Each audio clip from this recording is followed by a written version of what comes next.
Ethan spent the rest of his morning in a fog, drifting through tasks he didn't remember starting.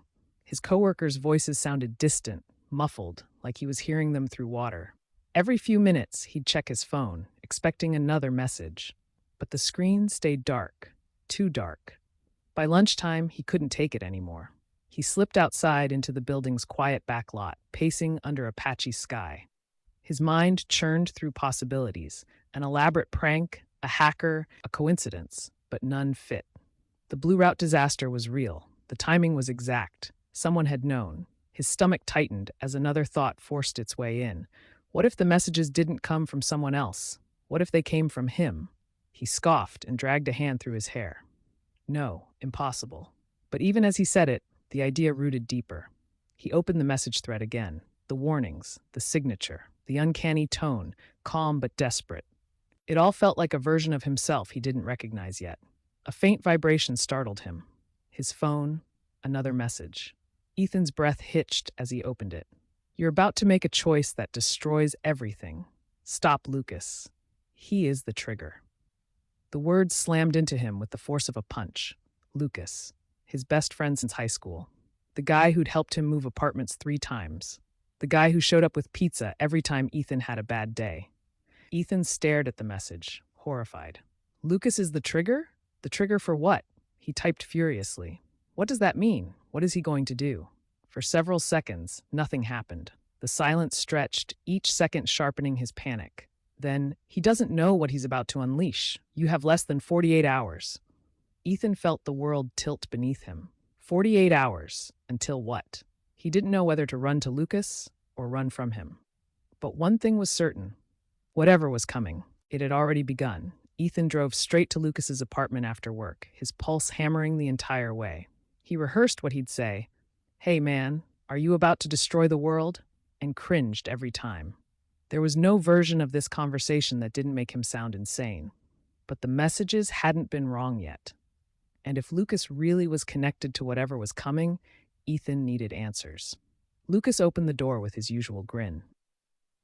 Dude, you look like you haven't slept in a week. Come in. Ethan hesitated before stepping inside. The familiar living room suddenly felt different. Too quiet, too orderly. As Lucas turned to grab drinks, Ethan noticed something on the coffee table. A metallic device, sleek, curved, seamless, like polished silver melted into a single shape. No screws, no seams, no branding. It wasn't a phone. It wasn't a tool. It wasn't anything Ethan recognized. He approached it slowly. Hey, what's this? Lucas glanced over, grinning proudly. Oh, you noticed it. Picked it up from the scrapyard yesterday. It's wild, right? Doesn't match any tech I've seen. Ethan's throat tightened. Yesterday, before the first message. So what does it do? Lucas shrugged, excited. No idea, but it reacts to light and heat. When I touched it earlier, it gave off this tiny vibration, like it was alive. He laughed. Probably some experimental prototype some company dumped.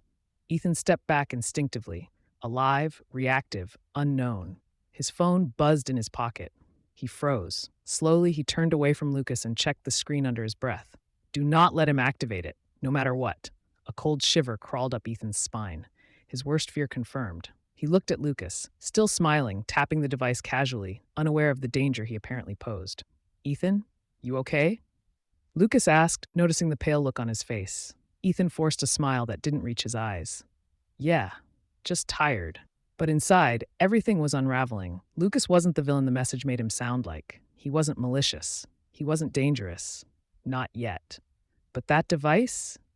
That was something else entirely. And now Ethan knew he had 48 hours to figure out what it truly was. Before Lucas found out the hard way, Ethan left Lucas's apartment with a tight smile and a stomach full of dread. The moment the door shut behind him, his expression collapsed into panic. He practically stumbled down the stairs, desperate for air, for space, for anything that didn't feel like the ground was shifting beneath him. The device. Lucas touching it. The message. Do not let him activate it. Ethan gripped the steering wheel in his car, forcing himself to breathe. He needed answers, not fear. He typed into every search engine he could think of. Metallic seamless device, scrapyard strange tech, reacts to light, alien metal, prototype unknown. Nothing. No images, no patents, no rumors. It was as if the thing didn't exist. His phone flashed with a soft vibration, a message from the same unknown number. Ethan's heart lurched as he opened it. You won't find anything online. It doesn't belong to this timeline. Ethan stared at the words. Timeline. Not world, not planet. Timeline. He typed quickly, fingers trembling. Are you saying it's from the future? A pause. Then not the future. A future, one where Lucas's discovery ends everything. It begins with a small activation, a harmless experiment. Then the tear forms. Ethan felt his breath freeze. Tear? A microscopic split in reality. Invisible at first, but it grows, and once it grows, nothing can contain it. Ethan pressed a hand to his forehead. This couldn't be real. This sounded like science fiction, like late-night conspiracy forums. And yet, the blue rote warning had been real, completely real. He typed again. Why Lucas? Why is he the trigger? Another vibration. Because he touches it first. Because he's curious enough to push it. Because he doesn't know what he's holding.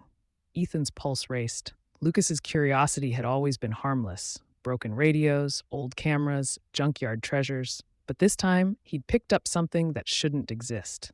Ethan slumped into the seat, mind spinning. He didn't know if he could confront Lucas again, not without sounding insane. But he also couldn't sit back and watch his friend accidentally tear reality apart. Another buzz. Ethan, the countdown has already started. He stared at the message, feeling the weight of those words sink into his bones. The device wasn't just dangerous, it was on. Noah's heart thundered as he tore through the school corridor. The echo of his footsteps bounced off the empty walls, but beneath it, he could hear another set, slow, heavy, deliberate. He didn't dare look back. He reached the boys' washroom, the only place where the cameras never worked. Pushing the door open, he stumbled inside, gripping the sink as he tried to steady his breathing.